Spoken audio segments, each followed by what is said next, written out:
On est d'Af Lamed Amoud Aleph. Amarava il cheta. La halakha par rapport à ce qu'on a dit juste avant, le daf d'avant, Chametz bismano. Chametz pendant Pessah. Donc du Chametz qui s'est mélangé pendant Pessah avec autre chose, Ben Bemino. Même si c'est mélangé avec quelque chose qui est la même espèce. Ben Shelo Bemino, bien quelque chose qui n'est pas la même espèce, Assour Bemachou. C'est interdit même un petit peu, Kerav. Comme Rav. Donc Bemino c'est Assour parce que Min Bemino c'est pas Batel. Et Shelo Bemino on a été gozé à tout Mino. Shelo Bismano, par contre, après Pessah, un mélange de Chametz, Ben Bemino, Ben Shelo Bemino, Moutar, c'est permis, même si c'est un mélange de Bemino, Rabbi Shimon, comme Rabbi Shimon qui permet Chametz, Shelo Bismano, après Pessah, il le permet. La Gemara demande lui Amarava, Rava il a pas dit comme ça, Amarava, Rabbi Shimon, Knasa Kanis, où il va voir la Valiré au Balimatse. Il dit que Rabbi Shimon il fait un Knas après Pessah, puisqu'on a été ouvert sur Valiré au Balimatse, alors il interdit le Chametz après Pessah. La Gemara répond Anémi les BN. Ça, c'est seulement quand le Chametz il est entier tout seul. Aval à l'idée ta'arovet, mais un mélange de Chametz après Pessah, lo, Rabbi Shimon il n'interdit pas et il pense que c'est permis. Vazdara mais et Rava, on voit qu'il pense comme ça. Damarava qui avinan be Rav Nachman, Rava dit que quand il était dans le Beth Midrash de Rav Nachman, qui avunaf keshiva yomé de Pisra, à la fin des 7 jours de Pessah, il disait à Marlan, il nous disait Rav Nachman, Puku zvinu chamira devne chela, allez acheter du Chametz des Goïm. Donc Rav Nachman il permettait d'utiliser le Chametz des Goïm, bien qu'il ait été cuit pendant Pessah. Il était encore cuit pendant Pessah, mais malgré tout, il est permis Anaa, le Chametz d'Egoïm après Pessah. Il est aussi permis Achila, parce que tout ce que Rabbi Shimon il a interdit, le Chametz après Pessah, c'est seulement à cause du Knas qu'il a fait un Knas. C'est pour ça que le Chametz après Pessah il est interdit, mais le Chametz du Goy après Pessah il va être permis. Amar avait dit que Gderot, les ustensiles qui sont en argile, on a cuit du Chametz avant Pessah. Alors, Pessah Shavu, à Pessah il faudra les casser parce qu'il y a le goût du Chametz qui est à l'intérieur et qui va interdire la casserole. On ne pourra même plus l'utiliser après Pessah. Pourquoi on ne pourra plus l'utiliser après Pessah? Parce qu'il y a le goût du Chametz qui est à l'intérieur et après il y a un risque qu'on cuise dans cette Chametz quelque chose qui est le même mine que le Chametz, donc ça va être mine Bemino. Rav il pense comme Rabbi Shimon que mine Bemino, il pense comme Rabbi Shimon que le Chametz, comme Rabbi Yehuda que le Chametz après Pessah il est interdit. Et donc puisqu'il est interdit, alors il est au serbe Machou min bemino le bâti, et donc on ne pourra pas utiliser cette casserole, même après Pessah, min bemino, et donc ça va être assourd, il faudra la casser. La Gemara dit, va maï, la chinou achara Pessah, pourquoi tu veux la casser? Garde-la jusqu'à après Pessah, et après Pessah, j'ai qu'à cuire quelque chose qui est enomino, et donc là ça va 8 batel, c'est enomino bemino. La Gemara dit, non, xera dilma atu nemivat beu bemino. On dit de casser cette casserole de peur qu'on fasse cuire min bemino après Pessah, donc c'est pour ça qu'on te dit qu'il faut la casser, de peur qu'on fasse min bemino après Pessah, qui est interdit. Ou Shmuel Amar, Loï Chabou, Shmuel Yecholek, qui pense qu'on ne doit pas la casser. Aval Macheleu, on la garde, la charzano pour jusqu'à après Pessah. La vidéo, ben bemino, ben shel bemino, et après Pessah, on peut même faire cuire à l'intérieur du mino, il n'y a pas de problème. Pourquoi? Parce que Shmuel est mais Shmuel, comme il avait dit, que Shmuel il pense comme Rabbi Shimon. Damar Shmuel, une fois on voit que Shmuel il a dit, il a nous des mesdames des kandé. Il a dit aux gens qui vendent des casseroles, des nouvelles casseroles après Pessah, vous evine à Kadaïche, il leur a dit fixez un prix raisonnable et n'augmentez pas les prix après Pessah parce que tout le monde veut des casseroles. Veilo, et si vous ne faites pas comme ça, Darshina Lechou Rabbi Shimon. Alors je vais dire comme Rabbi Shimon que un mélange de Chametz après Pessah est permis, et donc les gens ils n'auront plus besoin d'acheter de nouvelles casseroles après Pessah. La Gemara demande, Velidrosh Léoud, Shmuel Rabbi Shimon, dit allez, pourquoi il leur dit faites des prix normaux ou sinon je vais dire comme Rabbi Shimon. Il peut leur dire directement qui pense comme Rabbi Shimon, comme on a vu que Shmuel il pense comme Rabbi Shimon, que Chametz après Pessah, un mélange de Chametz après Pessah, il est permis. La Gemara répond à Trédé Ravava, c'était l'endroit de Rav où Rav lui l'interdit, donc c'est pour ça qu'il leur a dit comme ça, mais il n'a rien mis que Shmuel lui pense que les casseroles après Pessah, on peut les utiliser. Les casseroles de Chametz, et parce que c'est Chametz à Pessah qui n'est pas à source, c'est juste un knas, et ici dans les casseroles il n'y a pas ce knas-là dans Taharovet. La Gemara elle raconte Aoutanura de Tachoubetiria. Il y avait un four où dedans ils ont mis de la graisse, donc de la graisse cachère, et après on a cuit du pain à l'intérieur. Et donc maintenant le pain il est devenu bassari. Asra Rabba Bar Ila il est michlé les rifta. Rabba Bar Ila il a interdit de manger ce pain-là. Afilou bemilcha, même avec du sel. C'est-à-dire même sans du chalavi il a interdit. Léolam, et même si on a cuit ce pain-là après que le four il est refroidi, après on l'a réchauffé, aussi va être interdit le pain. Dilma telimechle bekoutra, pourquoi? De peur qu'on mange ce pain qui est bassari, puisqu'on a mis de la graisse dans le four. avec du koutra, c'est un aliment qui est khalavi, donc il y a un risque de manger du bassari khalavi. C'est pour ça que tout pain qui va être cuit à l'intérieur, il va être interdit. Métiv et la Gemara demande, il y a écrit En lachin en taïsa bechalab. On n'a pas le droit de pétrir une pâte à pain avec du lait. Veimlash, et si on a pétri, quand la pâte coula sera, tout le pain il va être interdit. Et piner galavera, parce qu'après à cause de ça, les gens ils vont se tromper, ils vont prendre ce pain, ils vont penser que c'est du pain classique, ils vont le manger avec de la viande. Et donc le pain il est interdit à la consommation, même tout seul. Kayotsebo, un dîne qui ressemble, En tashin et atanour bealia, on n'a pas le droit de mettre sur les parois du four de la queue d'un animal, donc la graisse de la queue de l'animal, veimtash, et s'il a fait kolapat kula asura, le pain il va être interdit, hacheyasi katanour, jusqu'à qu'on fasse complètement disparaître cette graisse-là. En tout cas, on peut déduire de cette braïta, a usak, atanour, miacharé. Si jamais maintenant on a rallumé le four après, et après on a cuit quelque chose, alors là ça va être permis. Donc on voit que le goût de la viande qui est dans le four, il va lui partir, bien qu'il est venu une fois, il va lui ressortir. Et donc le pain après il va pas devenir bassari. Donc tufta des Rava Barilai, tufta ça va être une question sur Rava Barilai, que lui il a dit que si le goût de la viande il est rentré dans le tanour, il va toujours ressortir et tous les pains qu'on va cuire après, ils vont être interdits. Et ici on voit que non, que le pain qu'on cuit une deuxième fois après, eh ben, il va être permis. Il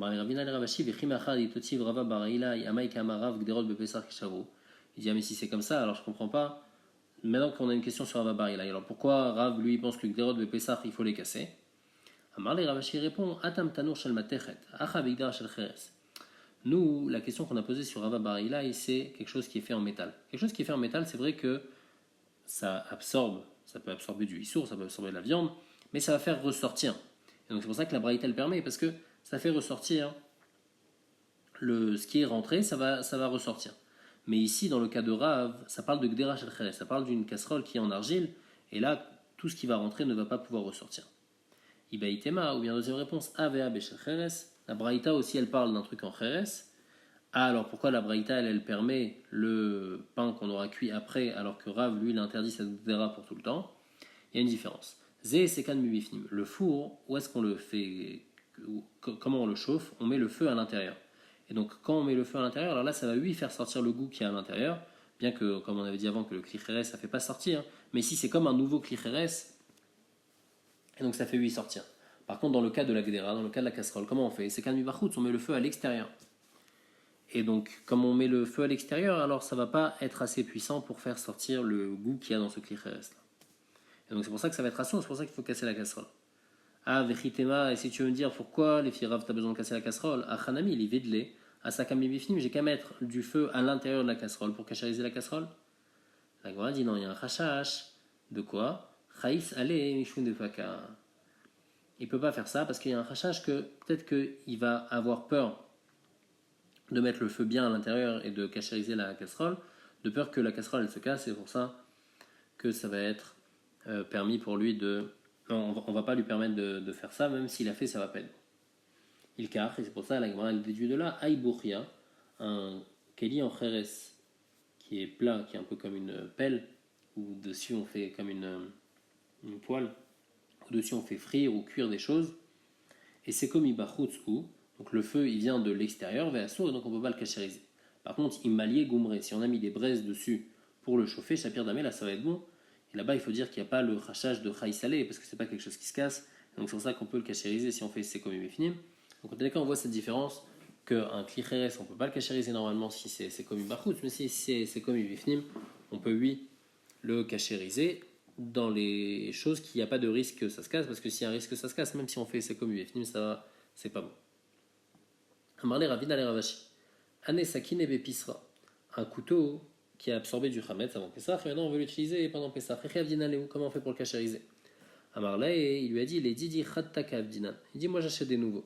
Amarle Tinachmar, il lui dit ok, toi t'es riche, des F. Charlet, tu peux, alors tant mieux, mais des lots F. Charlet, quelqu'un qui n'a pas une possibilité d'acheter des nouveaux couteaux Mike, comment il doit faire? Amarlé, il lui a dit non, Anna, moi j'ai pas dit que j'achète des nouveaux. Ken Khattaka Amina. Je les rends, je suis marché au tam comme si qu'ils sont nouveaux. Qu'est-ce que je fais? Katayu Betina ou par Zalayu Benoura. Donc d'abord je recouvre donc, le manche du couteau avec de l'argile, et après je mets la lame du couteau, je la fais passer dans le feu, et donc je fais un liboun jusqu'à que tout sorte de la lame du couteau. il mettait juste de l'argile autour du manche pour protéger le manche. Ve'adar, et après j'enlève l'argile, Uma Yelena lekatayu berotrin. Et le manche du couteau, je le mets dans de l'eau chaude, et comme ça je cachérise le manche du couteau et aussi le couteau. Et le Ran, il explique pourquoi il faisait comme ça, parce que le couteau, des fois on l'utilisait directement sur le feu, sans liquide, et quand on utilise un couteau directement sur le feu, alors la lame du couteau, elle est devenue chametz par le feu directement, donc il faut la cachériser avec le feu, donc il faut faire un liboun. Par contre, le manche du couteau, on l'utilise juste pour mélanger, des fois dans une casserole ou des choses comme ça, donc quand il y a un liquide, et donc là, comment il faudra cachériser? Il faudra cachériser avec agala.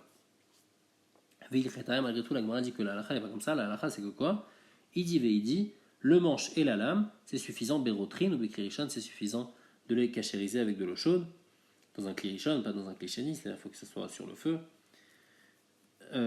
Et pourquoi c'est suffisant? Alors, ça explique, parce que c'est Eterabala. Parce que le Chametz, quand il est rentré à la base, il n'était pas assourd. Le Chametz, il est rentré avant Pessah. C'était pas du Issour qui est rentré, c'est juste du Éther. Donc, même s'il est rentré à lier de le feu, il n'y a pas besoin de faire les bounes, c'est suffisant de faire Agala.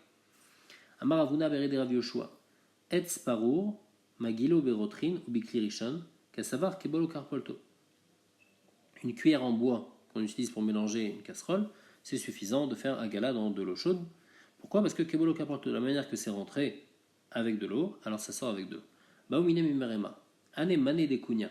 Ces ustensiles en argile qui sont recouverts de plomb, qu'on a utilisé toute l'année avec du chametz, comment on peut les permettre à Pessah? Alors il a dit Yeruka lotieva elecha. Les kelim qui sont verts, il n'y a pas de question, des vadayas, c'est sûr qu'ils vont être assos. Kitiva elecha, la question c'est urme vechivare, ceux qui sont noirs ou ceux qui sont blancs mailles, c'est quoi leur din?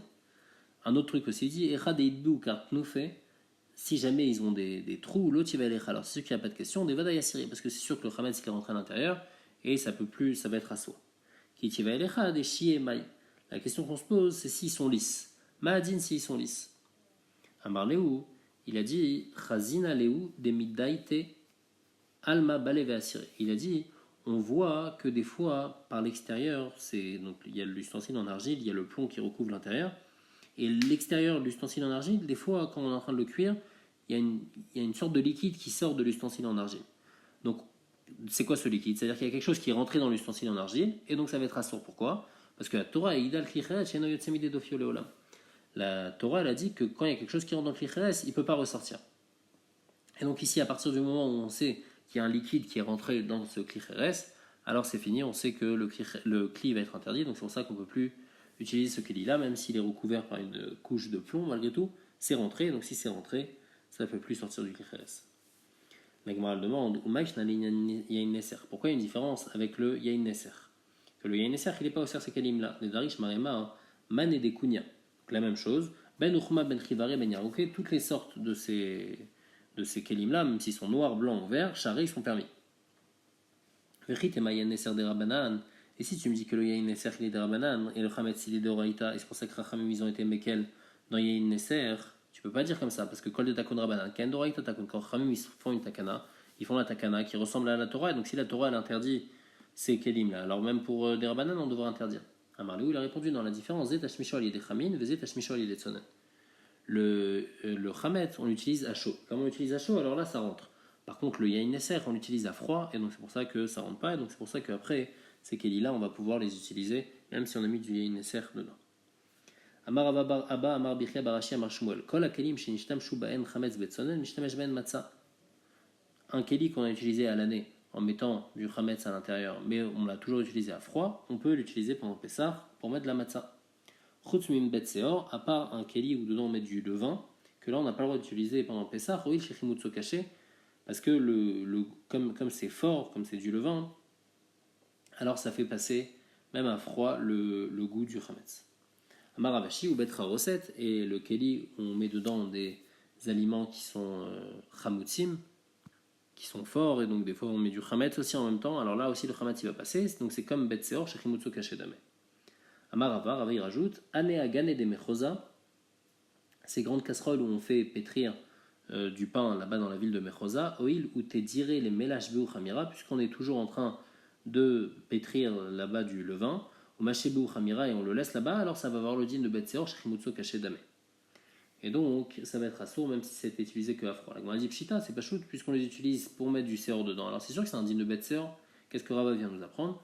Maoud et Tema, qu'est-ce qu'on aurait pu penser? Kevin des Revira, puisqu'ils sont plus larges, Shalid Beouavira, alors il y a de l'air dedans, vélo balai, et le Hametz il n'est pas absorbé. Kamashman que non, que même si l'ustensile est plus large, malgré tout, le Hametz il est absorbé à l'intérieur.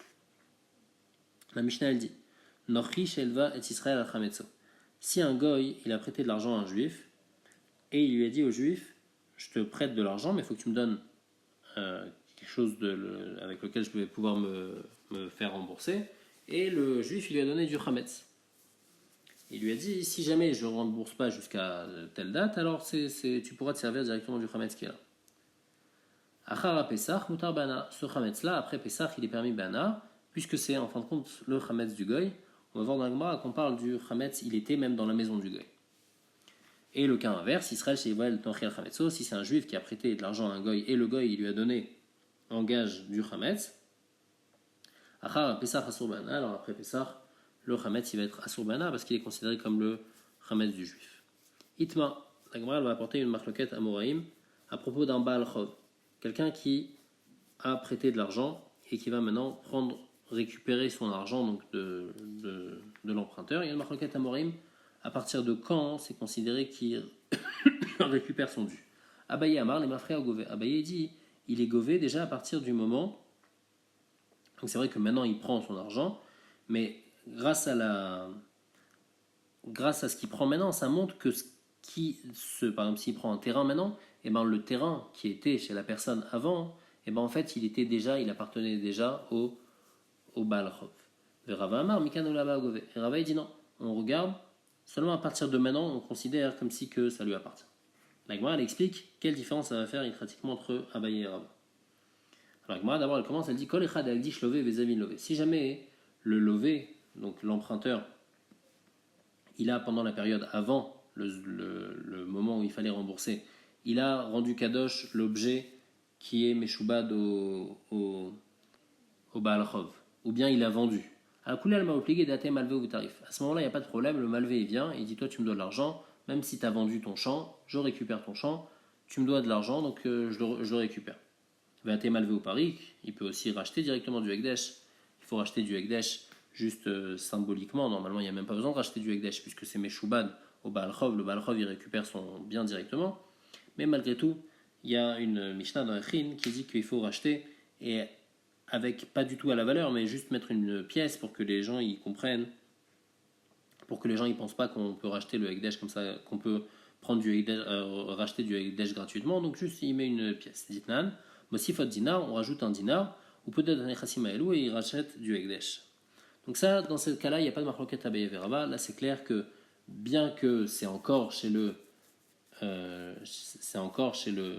lové, donc c'est celui qui a emprunté, malgré tout, c'est Meshoubad au malvé, c'est Meshoubad au prêteur, et si l'emprunteur, il a rendu kadosh ou bien il a vendu, ce qu'il a fait, ça vaut rien, et l'emprunteur, il pourra récupérer ce qui était Meshoubad à lui. Alors ça va être quand la marloquette? Alors ça, on va voir demain.